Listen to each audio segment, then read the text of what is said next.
Hello, everyone. This is Hershey Rajaram here, and this is the first part of my um, Moderna COVID-19 jab experience. I am breaking it up into two parts because the first part is going to have to do with the real reason why I actually got vaccinated and a lot of thoughts and feelings regarding that situation that led up to the event of vaccination itself.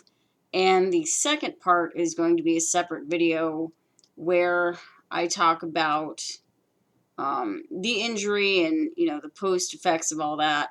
So if you're wanting to just listen about um, all of what happened just surrounding the vaccine itself alone, you're going to want to check out the part two of this video, because part one is going to be regarding things that led up to the event itself. So in this video, I do want to set essentially the guidelines that there is going to be information shared and given, either personal information regarding recording of conversations that are going to be played.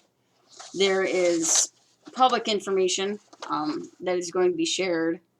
There's going to be screenshots and pictures, and there's going to be essentially a lot of me calling some people out and just venting my overall frustrations regarding the situation, because this is kind of the part of the whole event that I've had suppressed for quite some time, and now that I'm in a position to kind of discuss it, I want to get it off my chest, and this is also me asking for help.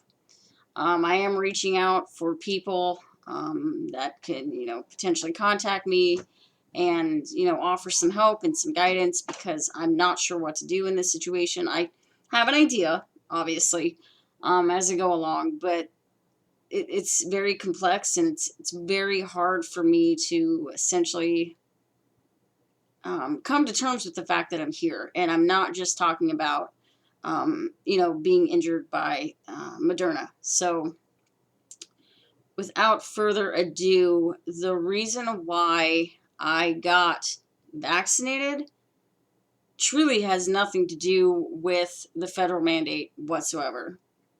It actually has to do with this guy right here.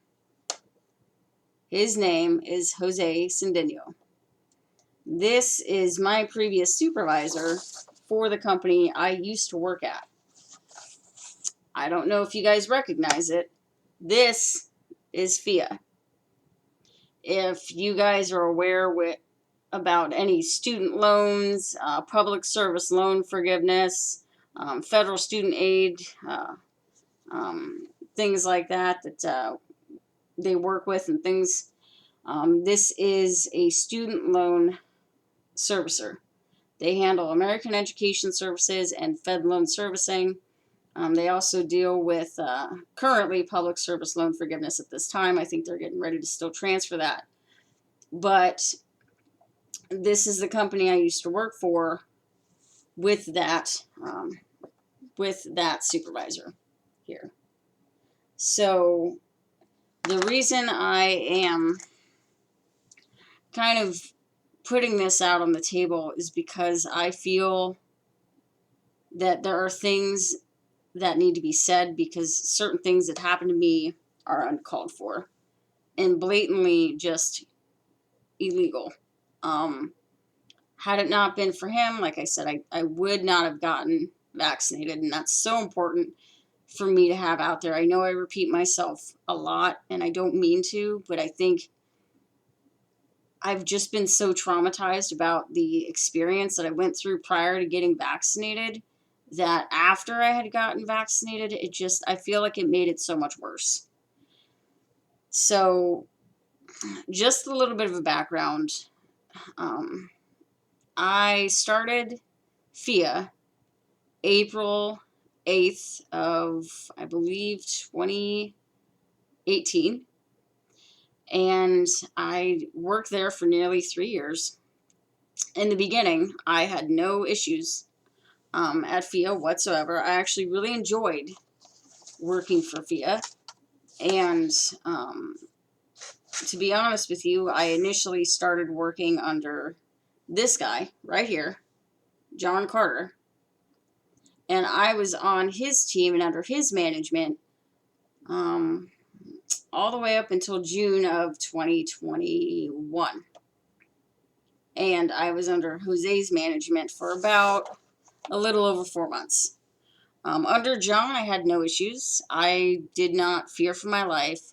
I didn't feel harassed. I don't feel like he violated any laws. I don't feel like he coerced me to violate anything that was illegal. I just never felt some sort of kind of negative way towards him. Everything was fine. Fast forward kind of to where things became an issue is when management started switching things around. So night shift people would go to a nighttime supervisor, day shift people would go to a daytime supervisor. Okay. People are starting to move around the company and they're starting to leave the company, which is understood. So I initially was told that there was going to be a little bit of a wait, but that I was going to transfer to a different team because John was days and I was nights. I thought that there was going to be more time before the move happened, and that's what I was told. But within days, I would say about 4 days, I was switched on over to Jose's team. And honestly, I think it was the worst mistake ever. Because that's when things went downhill, and they went downhill fast. From the very beginning, I noticed that Jose was overbearing to a point where it was just blatant harassment. Um, he has a style, I guess, of managing, which I don't really know. As we go along, you'll see. I don't really think he manages much of anything, but he has a style of constantly hounding you about things to a point where you're constantly on edge, no matter what you do, no matter how good you think you are at doing something, he'll find something to pick at you for. And that was very, very, very early on that I noticed that. And now, like I said, once again, I was only on his team for just over 4 months. And very early on, I started reaching out to people and I started telling people, like, hey, this really stresses me out. I remember telling one of my fellow teammates who ended up leaving the company a few months back, I'd say about 9 months ago or so. But I said, listen, I'm really stressed out ever since I got to Jose's team. She's like, what stresses you out? And I was like, well, he never nitpicked at me as bad as Jose does. I just feel at that point he was nitpicking at me so bad. I felt like everything that John had taught me was incorrect. Like I felt like John led me down a different path. And it was not right. Although I had been prior to Jose, I had been hitting incentive. When they offered the incentive program, I hit incentive starting, 5 months on the floor, which I thought was really good until they stopped it. And so that was pretty consistent, and I was proud of that. And under Jose, I really didn't do anything different. I did learn some good things. I did learn techniques on how to be a bit more sufficient than what I was on John's team before, and that was cool. But where things kind of took a real bad left turn real fast is where I noticed that professionalism was not there. And there was a lot of not taking responsibility for knowing certain things, especially things regarding the law that he should have known. One of the things that really bothered me is he would make up his own rules and then hold you to those rules. And then if you didn't want to abide by them, it got really awkward and really creepy. And the first thing was he had a team requirement that everybody have a team photo. And I didn't feel comfortable putting my photo on there. It's not so much, well, why don't you want to? If the answer is no, the answer is no. It wasn't a company requirement. I didn't want to do it. But every so often, he would be like, well, do you want to put a picture up there? I want to see you. Put a picture up there. If you don't have a photo that you can upload, you can email me one and I can upload it for you. Or I can just take your badge photo and I can put it on there so you have a photo in Teams chat. And it got to a point where I just felt really uncomfortable. I'm like, dude, the answer is no. I even reached out to a different supervisor and I was like, is this company policy to do this? Like, do I have to do this? And she was like, no, you don't have to do it. So I was like, okay, I'm not going to do it. He did continue to reach out about it. And I was like, thinking to myself, no, I don't want to get into an argument about it. So I'm like, that's a little weird. Another time I reached out to one of my fellow co-workers that was on John's team. And I had confided in him. This was, I believe, July 14th. And I had vented my frustrations about what was going on with Jose being overbearing. And I was like, to also mention that there was one time that Jose had me do a follow-up on an account. And I had an issue doing a follow-up on this account because the account was already current. I had already done a callback, put my notes in for for the next representative to do the call and follow up. And I sent Jose the screenshot of the proof.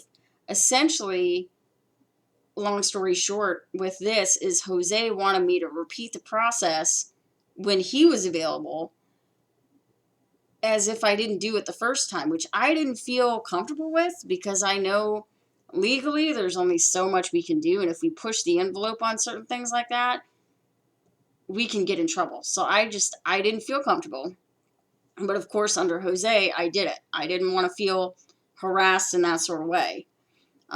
So there was things like that was going on. And then another thing that got me big time was unprofessionalism in the group chat through Microsoft Teams. There were a couple of times that a certain coworker had made jokes, supposedly jokes, about killing people. And it happened the first time. I felt uncomfortable, so I was going to do a complaint. But then as I was doing the complaint, it happened a second time. Like the day I was doing the complaint, and I was like, ooh, I don't really feel comfortable. The CEO, this is around the time that the CEO here, Jim Steely, made these little plates using my tools, had made an announcement that people were to return back to headquarters part-time, which is where I worked, corporate headquarters for FIA. And he was like, you need to be cautious about people's thoughts and feelings about, being away from the workplace for so long and working at home to returning to the office. And I'm like, okay, yeah. And then this one guy comes along on the team that he came over with me from John's team, and he's sitting there making a joke about how he's a whipped slave and FIA treats him, like he's just run down, whatever, making jokes about that. And I remember clearly the first time he said the kill threat, he was like, who do I have to kill? And he was like, just kidding. And I'm like, that's really awkward. So then a couple weeks later, I get ready to essentially draft a couple other things in an email. And he makes a second kill threat, implying that essentially there was going to be him killing multiple people. And I'm like, okay. So that was going in the complaint. And another thing that, and now keep in mind, while I'm complaining about this and trying to bring it to Jose's attention, just for the purpose of covering all my bases, Jose sends me back some crap article or whatever that we utilize to reference things, saying, professionalism between a representative and somebody who calls in. That was it. That's how he dealt with the situation. He essentially didn't deal with it at all. And I'm like, okay. So, I go ahead and put in my complaint. And another thing in that complaint was also the fact that Jose also made references to essentially he didn't want to abide by, I guess, the ADA laws. If you look back there, there you go. That is my walker. I have had cerebral palsy essentially since the second day I was born. So one of the things I've struggled with throughout my life is I need additional bathroom breaks. And so essentially I had gotten an ADA accommodation to, allow me to be able to split up my break time, my 30-minute allotted time, to accommodate that. And that was approved. Okay. And so I was protected in that area.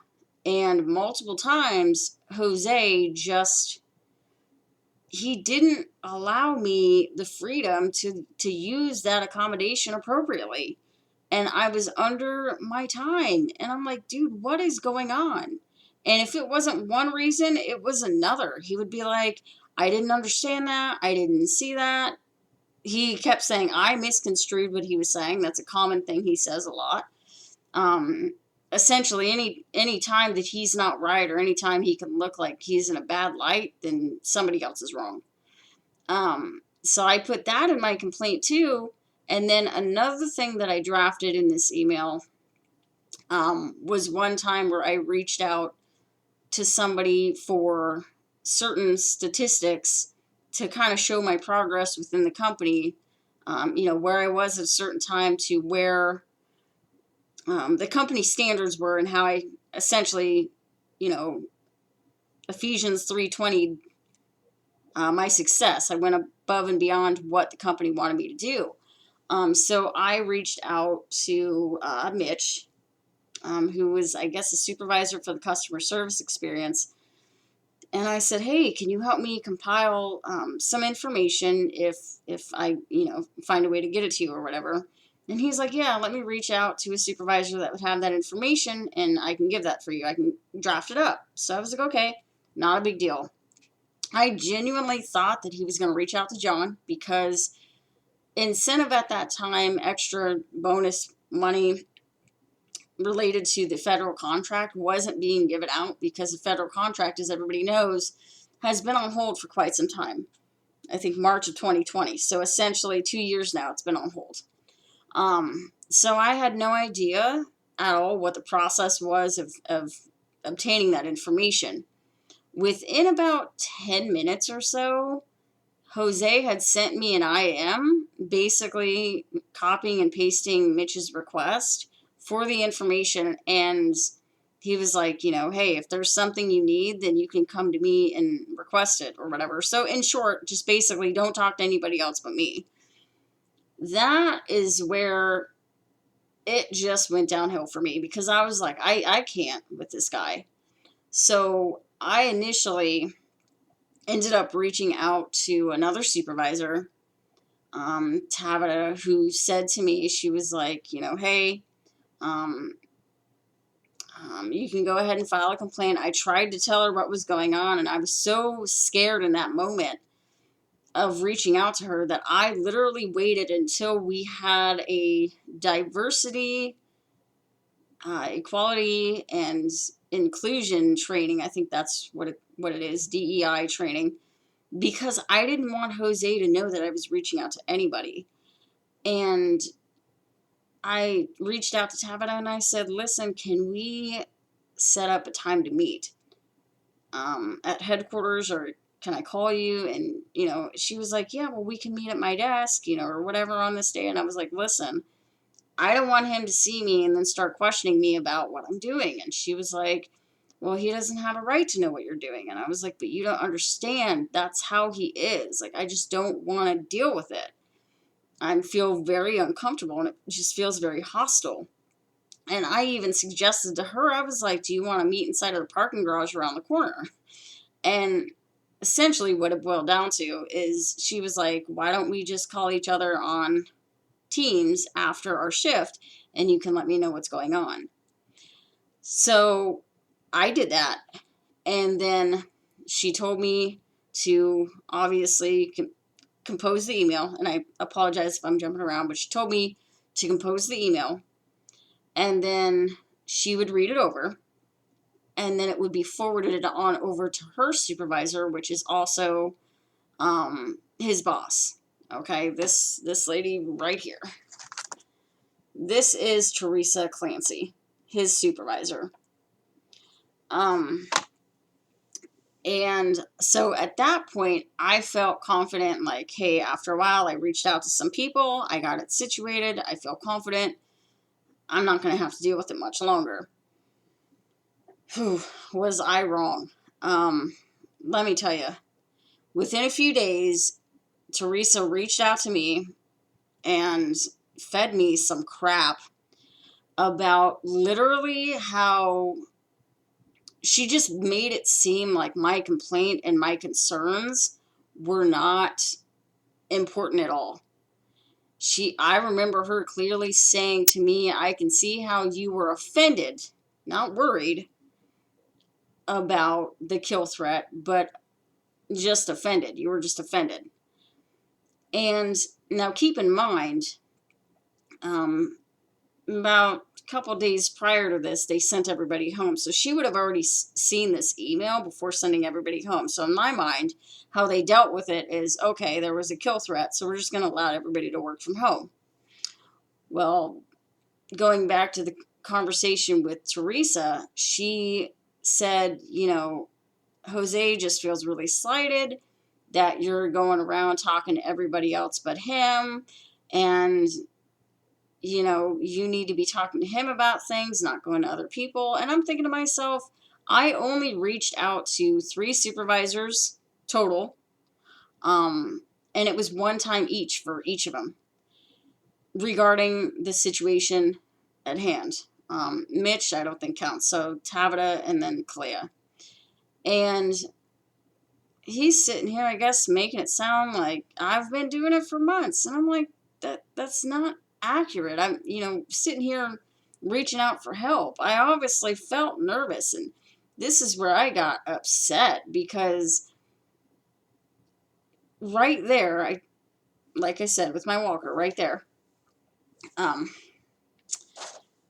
if a shooting or something did go ahead and break out, I worked on the 4th floor. I wouldn't have time to get out.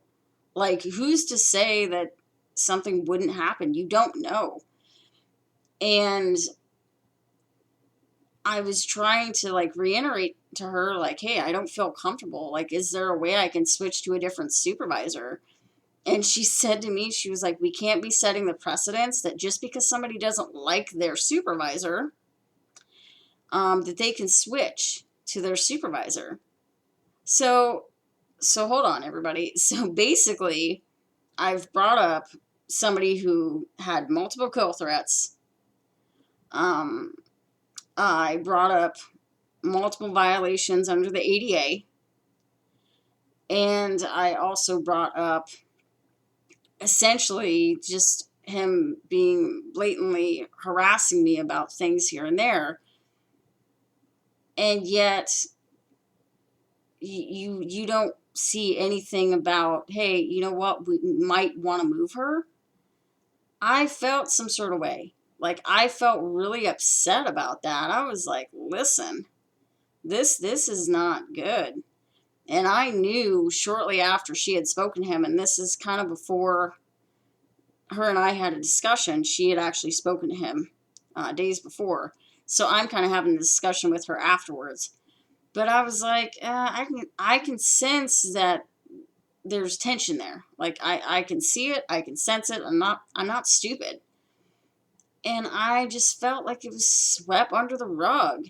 And so now keep in mind, this was 2 weeks before I had to decide whether or not to get vaccinated because the deadline was pushed up to December 8th. Everybody had to get fully vaccinated. So this conversation and everything went down October 15th. And I'm sitting there thinking to myself, okay, this isn't good, because how am I going to push back on that now when I have all this evidence against this guy, really not giving a care in the world. His supervisor doesn't give a care in the world. I don't know how far it went up the chain, but I just felt like stuck.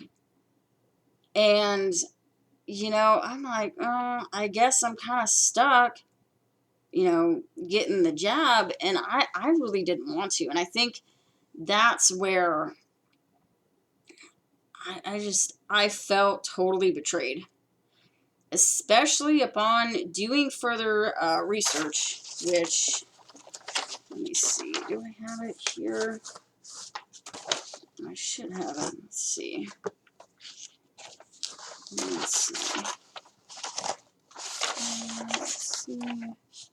I had it. Here it is, sorry.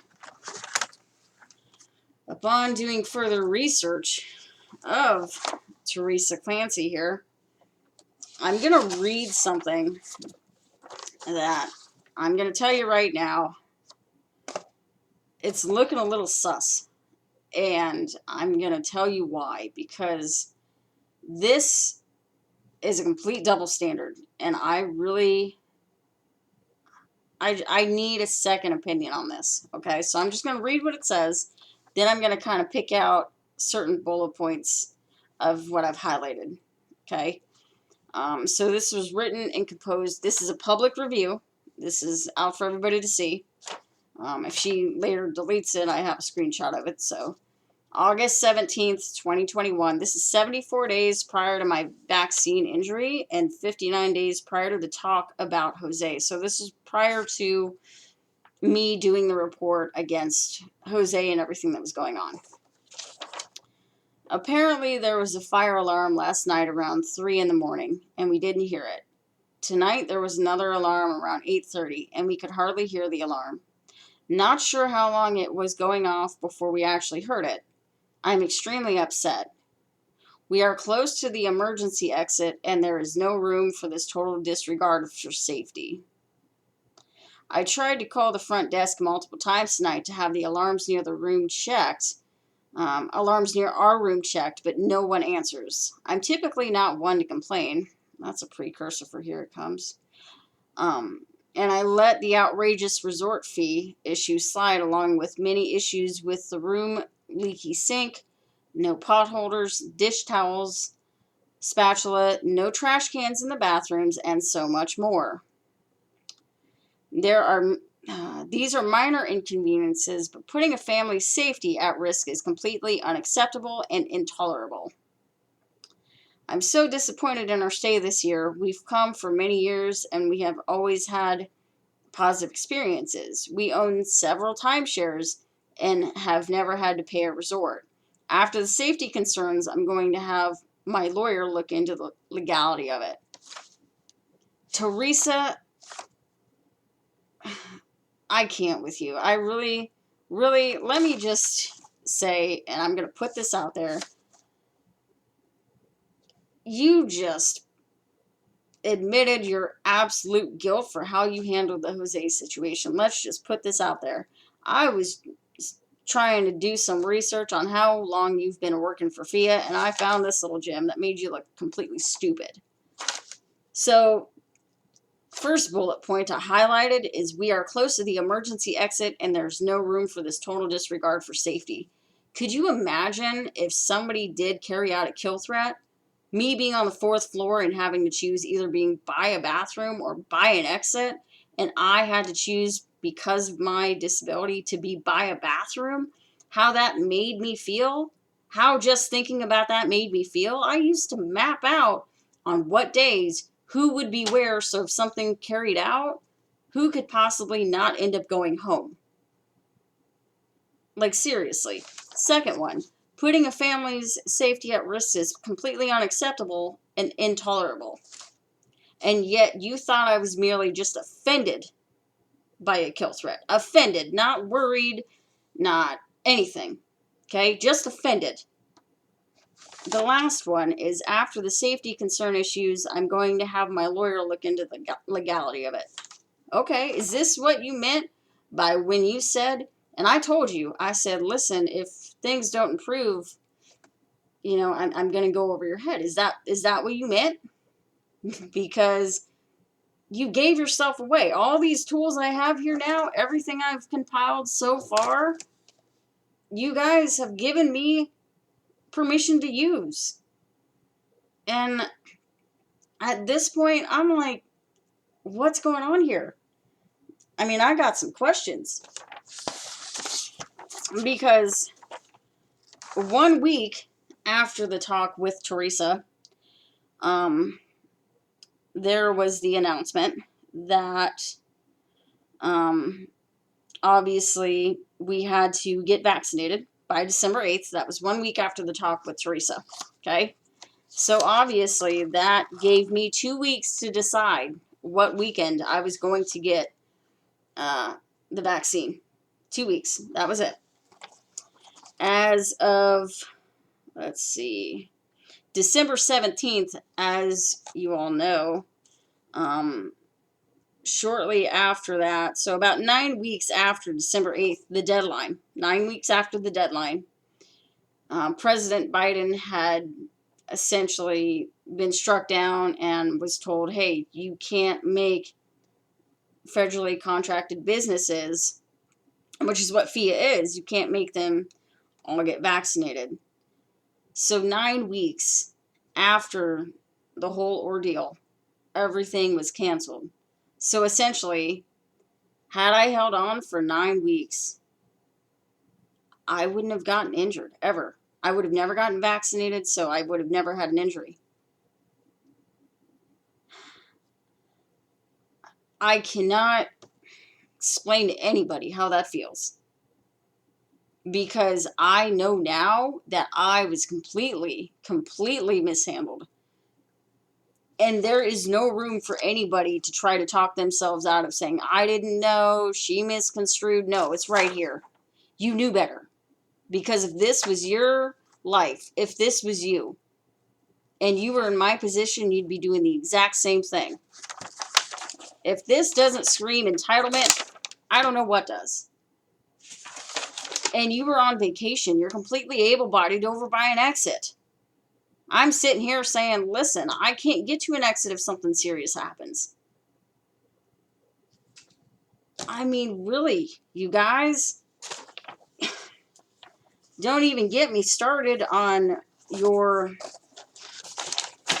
how long you've been with the company. You've been with the company, Teresa, for 35 years. That's as long as I've been alive. Give or take a couple extra weeks. That you should know better. That's 15 years longer than your own supervisor. 15 years longer than your own supervisor. You should definitely know better. Oh, this guy right here. Jason Piazza. Welcome to work, dude. That's what we always used to say to each other. Where have you been? Have you even been to work ever since this happened? Because I don't think so. Because you're the, Vice President of Delinquency Prevention. You've got 20 years under your belt, man. 20 years under your belt. And this is how things get handled? Not at all. Just swept under the rug. I can tell you, Teresa's rug is full. I found that review like just hanging out in public. Flopping out in the wind, man.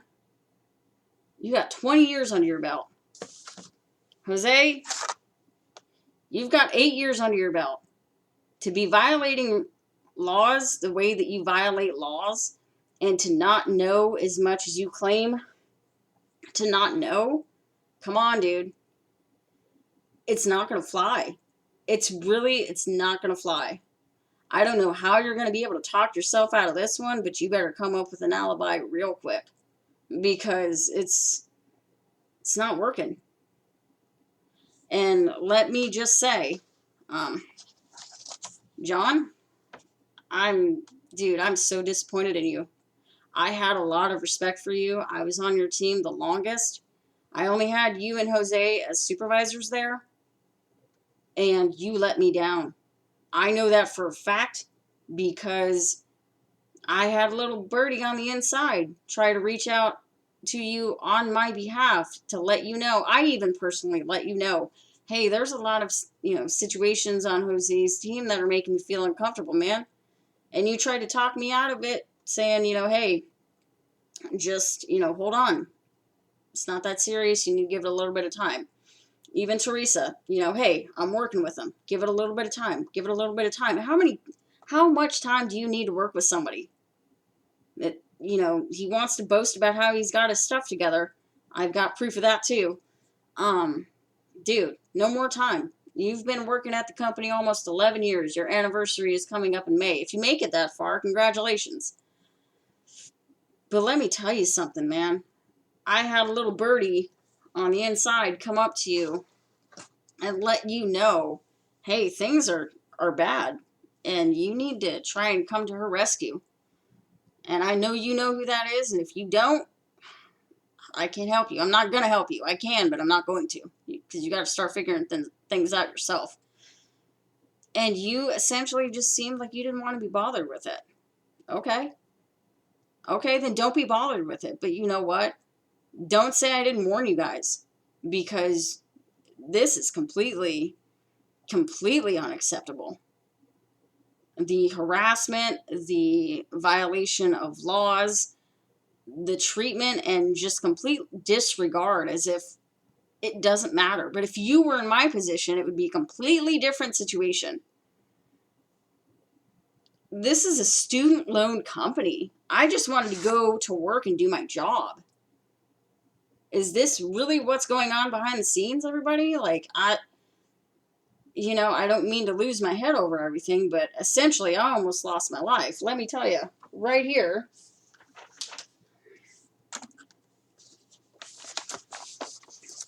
ever since all this happened, I've gotten a power of attorney and a living and final will.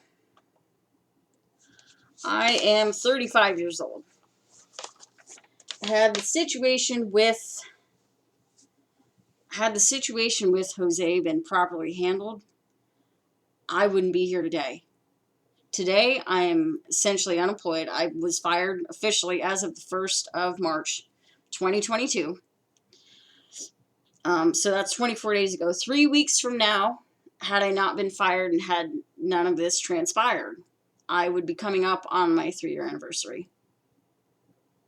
I feel like I have been blatantly robbed of a lot, all the way up until my life. And essentially, nobody has really done anything to acknowledge or even try to make amends. It's just, oh, well, we messed up, or oh, there's another excuse, or oh, we don't remember.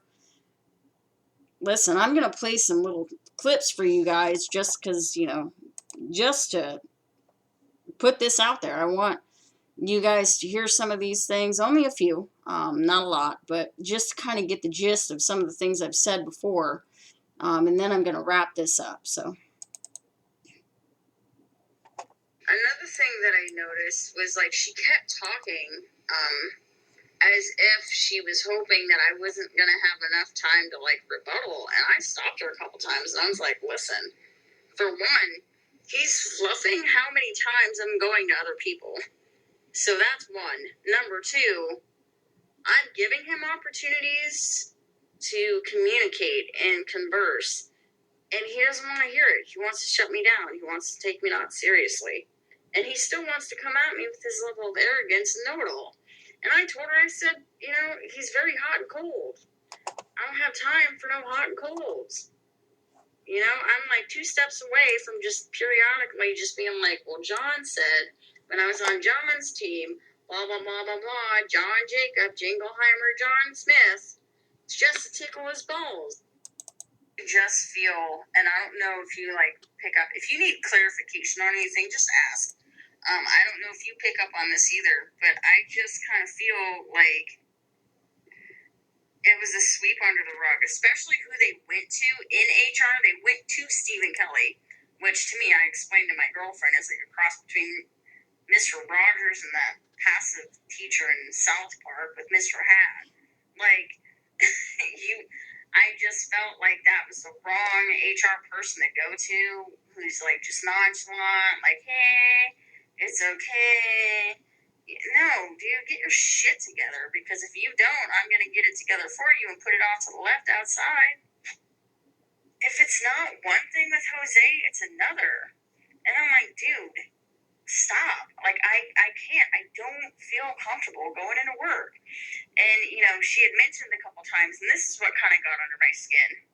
Outside of him trying to, like, fluff things, was the fact that she was like, oh, we can't just move somebody if they don't like their supervisor. I'm thinking to myself, no, little witch. I'm, like, telling you right now, the more agitation he causes me and the more evidence I'm gathering, I'm getting ready to go above your head now. I'm not going to keep playing this back and forth, back and forth. It was either her or ethics. If that doesn't work, then I'll go to her supervisor. I don't know what to do. Like, my hands are tied.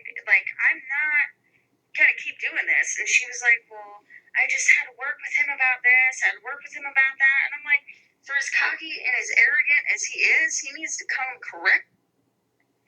Like, he is just so full of himself. He's, like, really cocky, very arrogant, very into himself. He thinks he knows everything.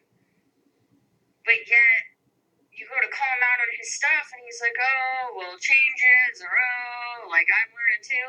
You're going to play one side of the coin, pony boy. Like, I can't. Like, I just can't. Like, I don't know what to do. And the structure of the team is falling apart because the one person that he was really cliquey with is not there anymore. I think they were going to get ready to fire her anyway because some of the stuff that she was saying. She said that she did mention to him, though, she was like, with the ADA accommodation, she was like, you need to be very careful with that because that is running into some legal issues that we don't want to be a part of. And then he tried to talk himself out of that, too. I had no idea. I'm sorry. I didn't mean it like that. No, I was trying to fill you in. You came at me like you didn't want to hear it. So don't be trying to backpedal, talk your way out of it, because you know what? Now we're really going to be rifting. I mean, we're really going to be rifting, dude. And it's awkward. And I'm about to make it more awkward.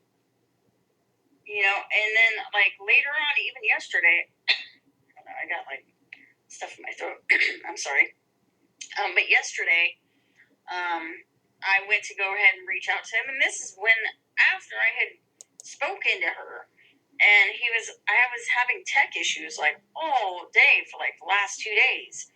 And then 3000 couldn't handle it, so 3000 sent it to AM Tech. And AM Tech tried to get the issue resolved. And I spoke to Shane specifically, and he couldn't get it. He was like, my hands are tied. I don't know what to do. And it was a live box issue not popping the accounts.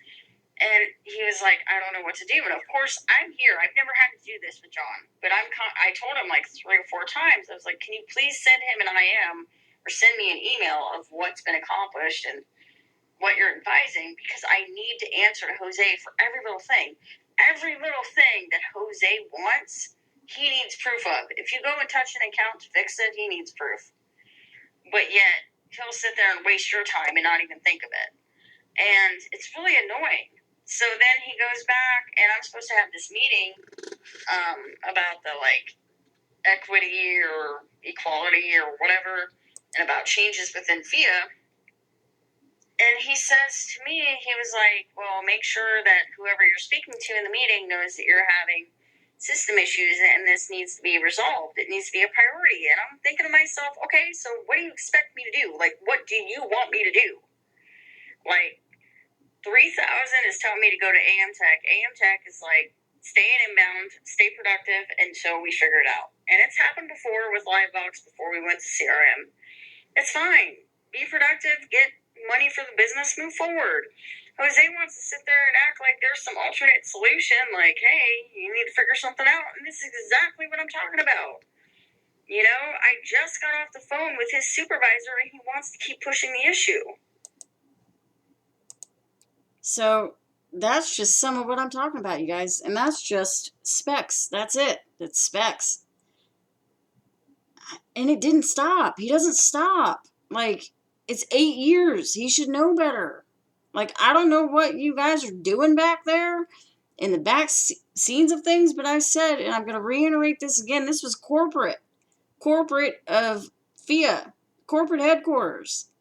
You know, I've got this girl involved, her. He obviously knew what he was doing because he always acts like he knows what he's doing unless it makes him look like he doesn't. You know, this guy was aware, chose not to essentially do anything or even speak up. Jason, like I said, that's her supervisor. I mean, what else was I supposed to do? You know, I don't know what to do. And of course, nobody knows where this guy is because there's already a whole bunch of crap under his crap chute. So,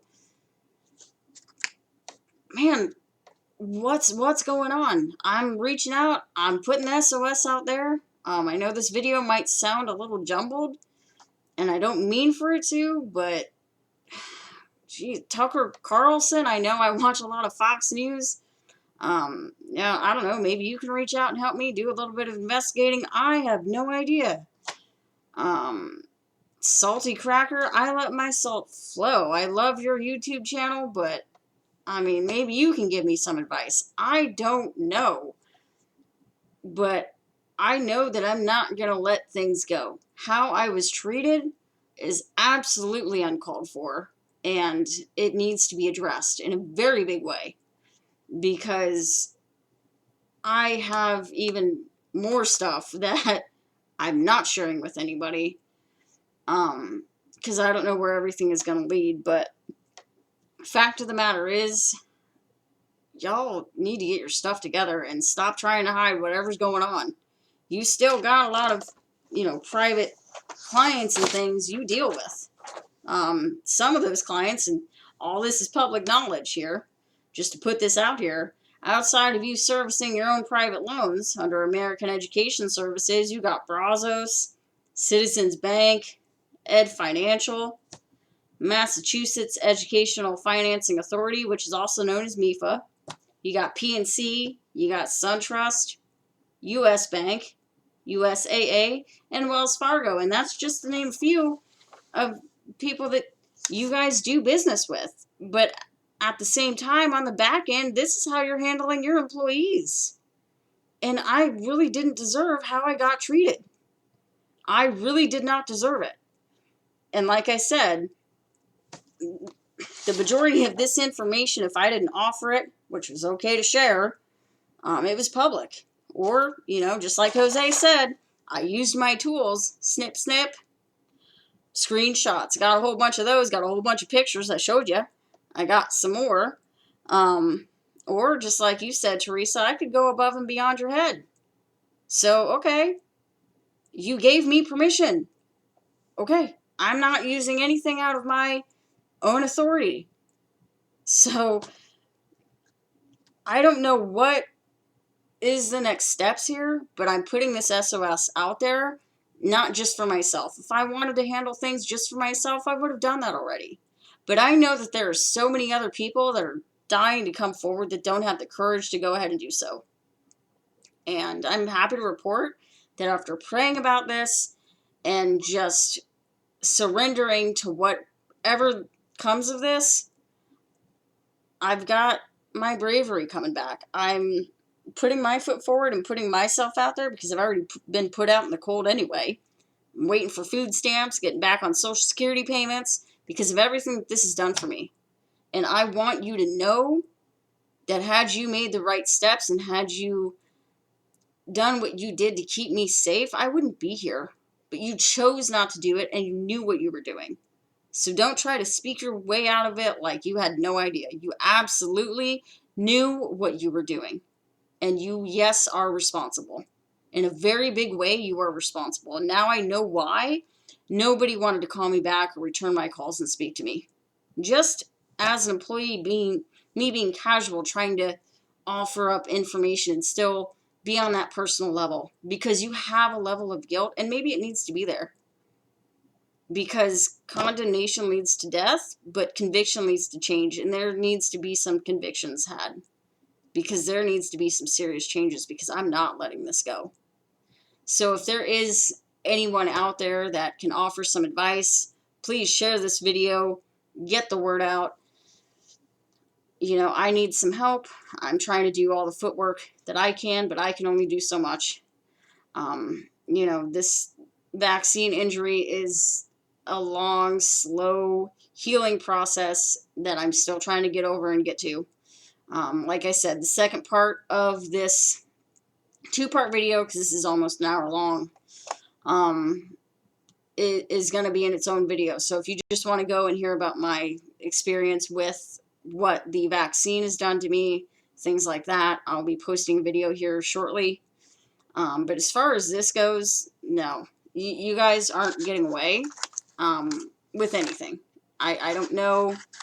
I don't know what you guys are going to do, but you know what? Here, Jose. You happy you got your picture? Are you happy? It's right here. You shouldn't have messed with me, dude. I told you, and I made it known. No, man. I got you. I got you. So, I mean, I don't know what you want. And everybody else can thank this guy too. Because we wouldn't be here today if it wasn't for this guy. We would not be here today if it wasn't for this guy. And we wouldn't be here today as well if it wasn't for her condoning his behavior. So I hope whoever sees this, when management finally does see it, gets quite a wake-up call. Because you need it. Big time. Anyone else that wants to contact me, you can look me up on realnotrare.com. The best way to get a hold of me is through my GoFundMe link at the bottom of that page, at the bottom of my story on that website.